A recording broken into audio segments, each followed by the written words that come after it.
बिना भाजणीची खमंग खुसखुशीत अशी इन्स्टंट बटर चकली बनवतोय. त्यासाठी 2.5 कप पाणी घेतलं, त्यामध्ये तीळ, ओवा, हिंग, मीठ घालायचं आहे.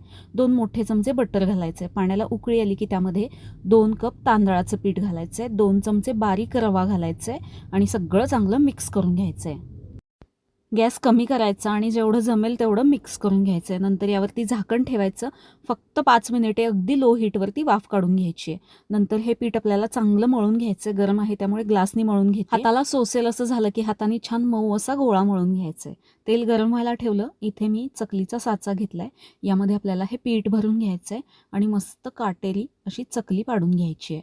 ही चकली आपल्याला मीडियम गरम असलेल्या तेलामध्ये तळून घ्यायची आहे. गॅस अगदी लो हीटवरती ठेवायचा नाही. मस्त अशी मीडियम टू हाय हीटवरती ही चकली आपल्याला छान कुरकुरीत होईपर्यंत तळून काढायची आहे. कशी वाटली ही इन्स्टंट बटर चकली मला कमेंट करून सांगा. आवडल्यास लाईक, शेअर, फॉलो करा. धन्यवाद.